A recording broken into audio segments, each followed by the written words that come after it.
शिक्षा कभी खराब नहीं जाएगी। हमको कोई वो कर सर आप पढ़ा रहे हैं, लड़कों को कहिए रोजगार देने वाला बने, और हम कब कहें कि जीवन भर आप लोग यही कीजिएगा। वहां के लोग एंटरप्रेन्योर ज्यादा होते हैं। हमारे यहाँ खेत है, पढ़े लिखे हैं। हमारे यहाँ मैट्रिक के बाद आदमी सोचता है कि कैसे 2 पैसा कमाए, घर बनवाना है, बाप का कर्जा भरना है, बहन का ब्याह करना है। समझ में आ गया कि नहीं आ गया? आप देखिए कोई इंसान घर बनाएगा इंडिया में पक्का कर्जा में चल जाता है, या कोई अगर बेटी की बहन की शादी किया तो कर्जा में चल जाता है। तो वो आदमी जो एक बहन की शादी में कर्जा में चल जा रहा है, उसको ये समाज वाले आके कह रहे हैं कि तुम व्यापारी बनो, तुम एंटरप्रेन्योर बनो। अरे यार एक शादी में कर्जा में चल गया है, फैक्ट्री कौन सी लगाएगा वो? उसको नसीहत आके देता है ऐसे एंटरप्रेन्योर बनो। समझ में आ गया कि नहीं आएगा? हमको कोई वो कर सर आप पढ़ा रहे हैं, लड़कों को कहिए रोजगार देने वाला बने। आपका ठीक ठीक ठीक तो बहुत बड़ा व्यापारी बनता है। तुम बच्चों को लोन दिलाओ, फैक्ट्री खोलने के लिए लोन चाहिए, कम से कम 10 लाख लोन। 10 लाख में कुछ नहीं होने वाला है। 10 लाख में कौन चाहिए होगा? पटना में उतना मकान मालिक सिक्योरिटी मनी ले लेगा। कोई गोदाम डालिएगा ना, गोदाम, उसका सिक्योरिटी मनी ले लेगा 10 लाख। कम से कम 20 लाख चाहिए।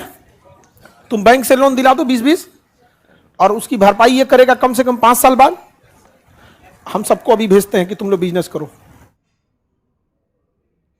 आई हम इसलिए नौकरी के लिए बोलते हैं कि एकदम कम इन्वेस्टमेंट, महीने का 5-7 हजार रुपया लगता है। आप लोग का महीने का खर्च कितना है? 5-7 हजार। 5-7 हजार में आपका भविष्य सुधर जा सकता है। और हम कब कहें कि जीवन भर आप लोग यही कीजिएगा? आप सेटल्ड हो जाइए, जॉब कर लीजिए, एक बड़ा सा बिजनेस डाल दीजिएगा, मम्मी पापा को लगा दीजिएगा बुढ़ापा में, उसको देखते रहें, सेटल करके आप अपने देखते रहिएगा। हम मना किए क्या आप लोग को? लेकिन दिक्कत यह आता है ना कि ऊपरी ज्ञान देने लगते लोग, समाज का पता ही नहीं है। यहाँ पर हमको हमसे आप देखे होंगे, हमने कभी आप लोग को ये नहीं कहा होगा कि सेकंड ऑप्शन ध्यान दीजिए, क्योंकि आप लोग जिस एज में हैं, अगर हम आपसे ये कहें कि देखो अगर तुम यूपीएससी की तैयारी कर रहे हो या बीपीएससी की तैयारी कर रहे हो, एक बैकअप ऑप्शन रखो, तो आप लोग का उत्साह इतना प्रबल है कि आप हमें अपना विरोधी समझ जाएंगे। आपको लगने लगे कि इनको हम पे भरोसा नहीं है, हम निकाल लेंगे यूपीएससी, बीपीएससी कौन चाहिए, धड़ से निकाल। प्लान बी उसके लिए चाहिए होता है जिसको कोई मतलब नहीं है, कमजोर है। आपका उत्साह गिरा देता है आप लोग। नहीं समझ में आया? इसलिए हमको पता है कि तुम लोग में जुनून बहुत है, इसलिए हम कहते हैं इसी जुनून के भरोसे तुम लोग क्या करो, पढ़ लो।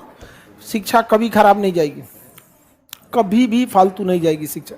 आप किसी पढ़े लिखे इंसान को मजदूरी कराइए, 10 साल बाद मिलेगा वो बिल्डर बन के मिलेगा आपको। वो आज मजदूरी। और अशिक्षा क्या चीज है कि एक लेबर जो होता है वो 10 साल से ईंटा उठा के मिस्त्री को दे रहा है, 10 साल बाद वो पूछता है मिस्त्री से कै बैग क्या मसाला बना दे। अरे यार आप पढ़े लिखे रहते, आपको 6 महीना मजदूरी किया जाएगा, मिस्त्री को बोलने से पहले अच्छा ई दीवार का है, इतना मसाला में हो जाना चाहिए, धड़ाधड़ बना के रख देंगे कि नहीं। आप लेबर पे जाएंगे, लेबर रहेंगे नहीं, फटाक से क्या बनेंगे? मिस्त्री। मिस्त्री बनने के बाद दिमाग लगाएंगे। किसी आदमी से कहिएगा कि अरे भैया काहे हमको कहा, एक काम करो ठेका पे दे दो, हमसे दिहाड़ी पे काम कराओगे तो इतना पड़ेगा, ठेका पे करा दोगे तो इतना पड़ेगा। धीरे धीरे ठेकेदारी का रेंज बढ़ाते रहिएगा, ठेकेदार बन जाएंगे, ठेकेदार के बाद बिल्डर बन जाएंगे, बिल्डर के बाद बड़ा बड़ा बिल्डिंग खड़ा कर देंगे। शिक्षा बहुत बेहतरीन है। उसके बाद सुप्रीम कोर्ट आदेश देगा बिल्डिंग गिराया जाए।